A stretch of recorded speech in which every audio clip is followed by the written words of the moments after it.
Hello there ladies and gentlemen, I'm Paul TX141 Walsh, welcoming you to an all new Ace in a Day gameplay for the arcade mode of War Thunder. In today's episode, by special request, we shall be re-reviewing the P-40E-1 Kittyhawk, an American fighter aircraft by Curtiss, coming into Tier of 2 and a battle rating of 2.3. The reason for the re-review? Well, in short, our previous review of this aircraft, link available in the top right corner of your screen as displayed now for reference, is no longer valid, with the P-40E-1's flight model going through drastic changes over the last couple of years, so therefore it was about time we got around to re-reviewing it.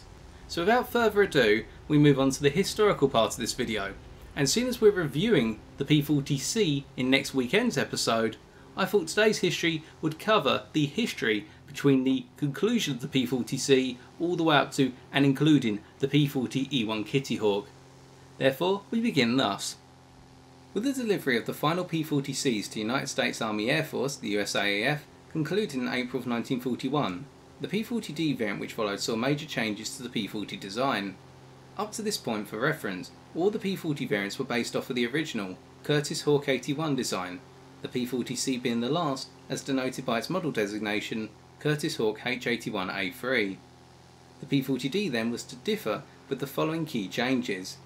Firstly, the installation of the Allison V1710 39 liquid-cooled V12 engine, which provided an output of 1,150 horsepower. This engine offered greater performance up at higher altitudes compared to the preceding 1,090 horsepower Allison V1710 33 engine that powered the P-40A through to C variants. Secondly, the two 12.7mm Browning machine guns previously mounted in the nose were relocated to the wings alongside the existing four 7.7mm Browning machine guns. Thirdly, the plane's radiators were moved forward, given the plane's rather infamous shark mouth appearance that we see when we look at pictures of the plane, or when you go to air shows and see the P-40D and onwards variants. And finally, the provision for the plane to be able to mount a single 500-pound or 227kg bomb under the central fuselage for the purposes of ground attack. Due to these significant changes, Curtiss changed the model designation to Curtiss Hawk 87A, with the P-40D taking the designation of H87A2. The British Royal Air Force followed in the same manner, changing their designation of the P-40 from the Tomahawk, as given to the P-40A through to C, to the Kittyhawk.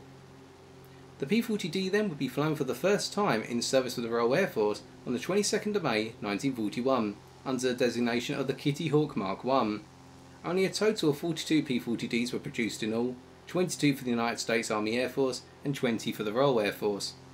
The P-40D was to be followed in the second half of 1941 by the P-40E, the Curtiss Hawk 87A3. This saw the replacement of the four 7.7mm Browning machine guns in the wings with four 12.7mm Browning machine guns, meaning the plane's armament now consisted of a total of 6 wing-based 12.7mm machine guns. A total of 2,320 P-40Es were produced, 820 of these going to the United States Army Air Force. The other 1,500 was supplied to the Royal Air Force by the Lend-Lease program, under the sub-variant designation P-40E-1, so that is the plane you are seeing on screen today.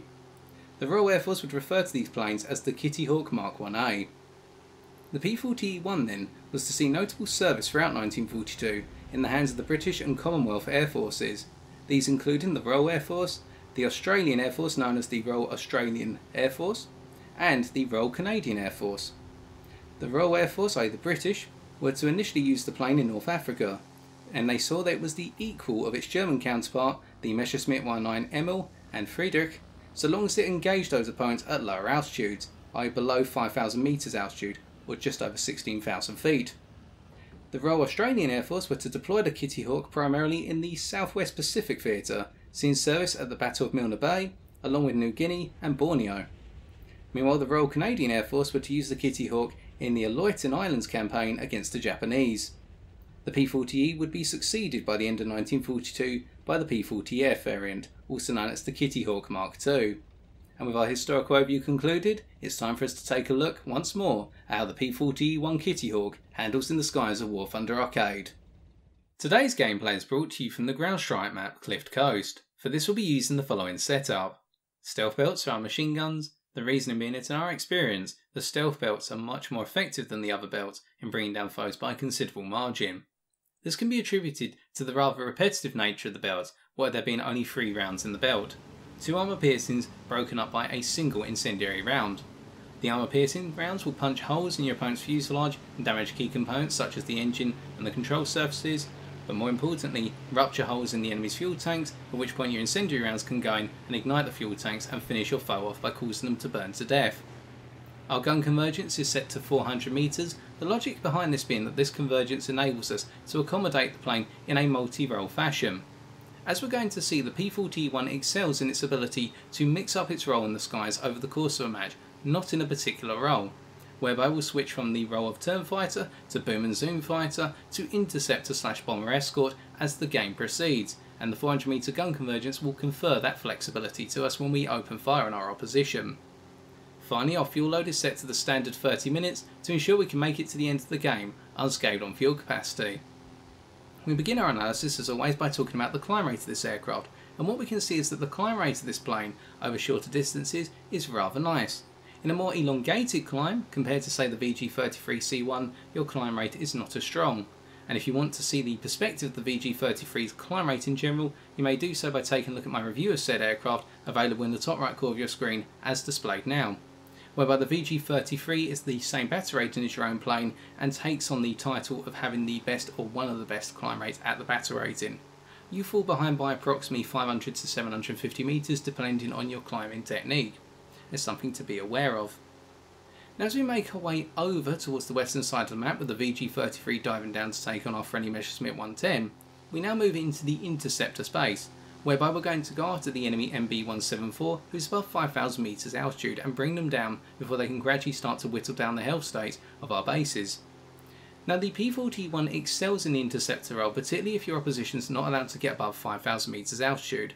Unfortunately, in the case of this enemy bomber, they're well above 5,000 meters altitude by the looks of things already, and this means that we're going to have to start pushing beyond our maximum altitude limit, whereby above 5,000 meters altitude, your engine performance begins to drop off rather considerably, and by the time you hit 5,500 meters altitude, you're also fighting against control surface loss as well, in terms of the capability of your control surfaces. Therefore, you don't want to allow engagements to go on above 5,000 meters altitude wherever possible, unless it is a bomber that's got very limited defensive armament and you're able to just gradually saunter over to them and rip them out of the sky. Now, fortunately for you, at your battle rating engagements in terms of turn fighting, above 4,000 meters altitude is going to be infrequent, if not extremely rare. Now, making our way over, what we're going to see is as soon as we get within effective range with our 50 caliber machine guns, which thanks to our convergence, the effective range really only goes out to say 800 meters maximum, but if you've got a longer convergence, you can get the effective range out to 1.2 kilometers. I would say a 700 or 800 meter gun convergence. We only need a short burst of fire to bring down the MB-174. Because you've got 650 cals, an amount of armament that's craved by a lot of the fighters at your battle rating, and will make a lot of the planes at lower battle ratings jealous, simply because you've got the ability to tear planes out of the sky before they even know you are on their 6. As we make our way round them, moving back towards the centre of the map, we can see the loss of controllability up at higher altitudes, and the fact that our straight line acceleration is not as good as it would be down at our ideal altitude range of 2,000 to 4,000 meters altitude. Let's talk about the acceleration first. From your stall speed of 140 km an hour to 375 km an hour, you can accelerate very quickly on just engine power alone. You increase this threshold to 475 km an hour through the introduction of more emergency power. This means that you can outrun a lot of foes and therefore pursue a lot of foes with relative ease, so long as they're not allowed to get to speeds in excess of say 500 km an hour, way up at the much higher altitudes where the speeds start to increase, particularly if you're going up against higher battle rating opposition such as the Messerschmitt 19F1 or a P-47D 28 Thunderbolt, at which point those planes will have the higher top speeds compared to your own. But in general, there's no foe technically you can't match your speed if outrun in a straight line. The only exclusion perhaps at lower altitudes would be the likes of a Heinkel 100D1, come to think of it. But again, that's a plane with limited firepower and you can turn fight against that rather effectively. More on the turn fighting aspect later on. As we make our way over at this point, we are gradually dropping altitude, and to do so we're diving on some other bombers or ground attack aircraft, and you'll see that as we go into a dive, our dive speed acceleration is rather nice. Now again, it's not the best at the battle rating. You could argue that that commendation goes to the likes of the Heinkel 100D1, which is at 1.7, alternatively the VG-33 once again. As we come onto the D4Y1, we set them on fire and cause them to burn to death rather rapidly. But in building up our speed in the dive, we dropped our altitude enough to be able to go after this PBY. But here comes a problem. Watch how we come onto the PBY here, and as we haven't provided enough lead, we try to get enough lead on the foe by opening fire and changing our firing angle. We couldn't do so. Now many other planes you would have been able to do so, such as for example a Lag 311. But with the P-40E-1 there is an issue with the synchronization of the control surfaces, and it's something that it took me a very long time to realise what it was. And at first when I flew this plane all those eons ago, I hated this plane for that very same reason. Not to say I hate it now. The issue is that the rudder on this plane does not respond in coordination with the ailerons nor the elevator, which means that when you go into high speed dives, particularly above 500 km an hour, when your rudder starts to lock up, losing 85% of its performance capability by the time you hit 625 km an hour, you are restricted. You become a flying bullet essentially. You just torpedo your way straight towards a target. You have no ability to make minor adjustments to your firing angle unless it's sideways, directly horizontal sideways, as we've seen here against the Beaufort. Now of course we're at a lower speed there, but even down to say a speed of 325 km an hour, this rudder issue is still prominent, albeit less noticeable. And you'll see over the course of this match, if you look closely, every so often I am fighting with the control surfaces of the P-40E-1 in order to make sure I can get the perfect shot on target. And every so often I will miss shots because I'm not accommodating this need for additional adjustment due to the rudder. As we drop down the F2A Buffalo here in Yak 1, fortunately for us, our targets are directly below us, and therefore we can just drop on them and use our elevator to get the shot on them. Although we did see a minor wobble there against the Yak 1, demonstrating the rudder instability compared to the stability of the rest of your control surfaces working together. Therefore, as we come down the Yak 1 once more and they dive to the deck, we now have to concern ourselves with the F4F Wildcat coming onto our 6. Now what's about to happen is a turn fight between the F4F and our own plane, and what's interesting about this, it provides a wonderful comparison between the two American fighters which are both at a battle rating of 2.3, with that F4F being the -3 subvariant. What we're going to see is these two planes are rather equal in overall low speed manoeuvrability, and that means your ideal speed range in this plane is actually quite high compared to the speed range of the F4F-3. Your ideal speed range in this aircraft being between 350 km an hour and 500 km an hour before starting any engagements. We're just pulling the F4F-3 away from their friendly spawns, so that way we're not going to get cut down in a 2 versus 1. This is going to be a 1 versus 1 all the way through, hopefully. With the G50 trying to climb up from very low altitude, they'll be dissuaded in a minute by the fact they'll never catch up to us, and we've got some friendlies heading over towards them. And now we can begin to consider turning against the Wildcat. Now as we go to turn with them, what we'll notice, we do have the slightly tighter turn circle, not by a huge margin, and for reference your turn circle is just above average, being able to outturn by a minor margin the likes of the MS-410, the French fighter aircraft, and by a noticeable margin the likes of your Yakovlev Yak 1. But you're not going to be able to outturn the likes of say a Spitfire Mark 1, and definitely not the likes of say a KI-27 or an A6M2M. Now we tried to force the F4F pilot into a set of scissors there to force them to overshoot, but unfortunately they were aware of what we were trying to do and managed to speed accordingly. So we got to see the durability of the P-40E-1's airframe holding up against light fire on the overall nose of this plane, whereby we haven't taken any engine damage, only damage to the nose cone and by looks of things, the oil tank. Now as we go into this set of flat rudder scissors essentially, well we're trying to use our flat rudder turning capability, which is rather good with our decent rudder. We've gradually got onto the 6 of the F4F-3, although they are doing a very good job here of holding above us, in terms of holding in front and above and trying to effectively get us to drop underneath them or drop in front of them and overshoot. But we're managing the situation accordingly. We've got our flaps deployed as well to make sure we don't overspeed, because our straight line acceleration, as mentioned earlier, is rather powerful. And over time we're gradually whittling them down and getting them into a state whereby they will need to turn and come out of this set of scissors to be able to re-engage.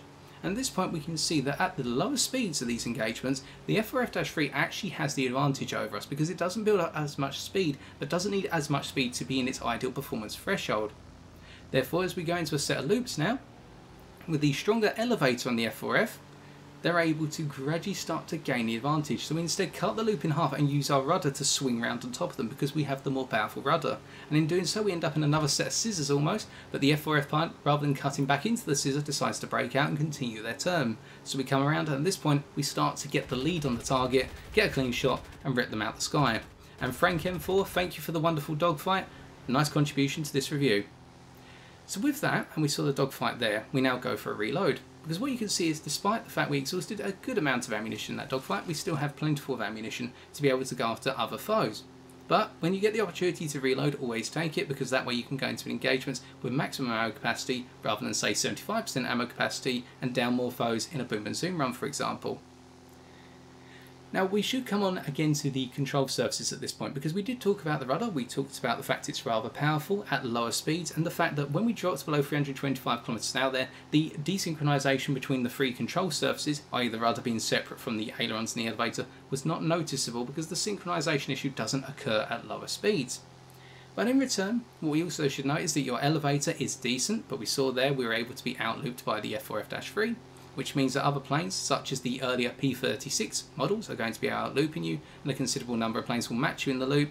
And with your turn circle being just above average, it means that you can take the fight to a good number of foes. Just keep in mind that your roll rate is actually rather good. But on top of that, your roll rate actually has a rather unique feature that I haven't seen on any other aircraft to date in War Thunder. And that is, when you hit 450 to 550 km/h, your standard roll rate in effect actually increases by approximately 20%. As soon as you go above 550 km/h, however, your roll rate drops away back to your standard, which is a rather good roll rate. And once you start hitting speeds of, let me just check my notes, what would be in effect 700 up to 800 km/h, your roll rate drops off by 75%. So uniquely, if you want to go into an engagement, you want to start at the top end of your ideal speed range, i.e. 450 to 500 km/h, because then you'll be at your maximum roll rate capacity to be able to go into the engagement, particularly if you want to roll into a split S, for example, before diving down on foes. But then again, of course, when you go into dive, you have to keep in mind the high speed desynchronization of your control surfaces. As for your elevator, there is no lockup on your elevator at increased speeds as far as I've been able to observe. The elevator seems to be very consistent at all speeds, which is a nice thing to have because it means you can pull out of dives with rather relative ease.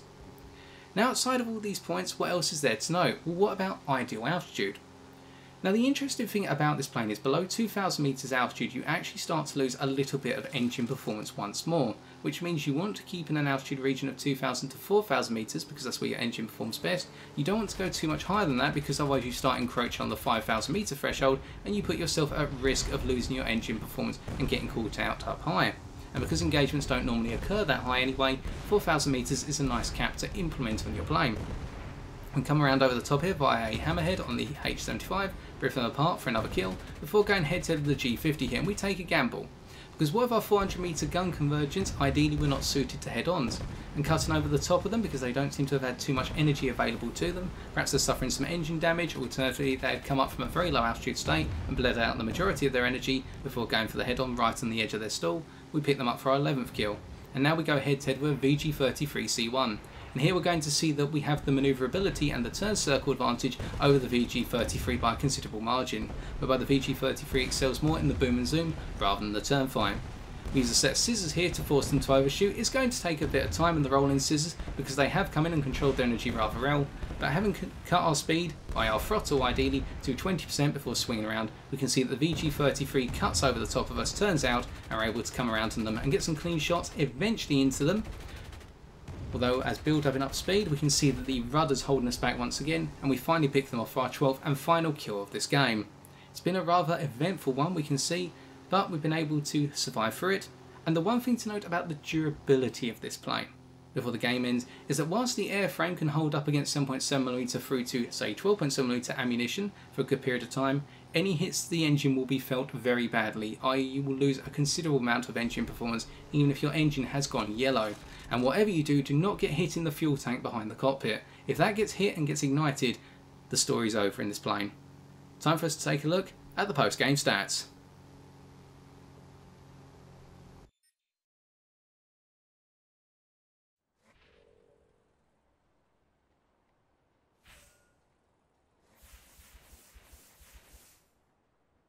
With our 12 kills, we're able to pick up 35,251 silver lines and 2,760 research points. To defeat the P-40E-1 Kittyhawk in a given matchup then, there are 3 options I can recommend. The first is if you're flying a plane with superior turn circle and at least matching if not superior manoeuvrability in a turn fight. These planes being the Spitfire Mark 1A, the Hurricane Mark 1 late, the I-16 Type 18 and the Ki-43 for example. All these planes will excel compared to the P-40E-1 in the turn fight, and you'll very quickly find yourself being able to get onto the 6 of this plane. But do not discredit the likes of, say, the F4F-3 Wildcat as we saw today, and the C202, the Italian fighter, which will be able to match the P-40E-1 in terms of manoeuvrability, if not have slightly better manoeuvrability at lower speeds, and be able to go head-to-head with the P-40E-1 in the turn fight.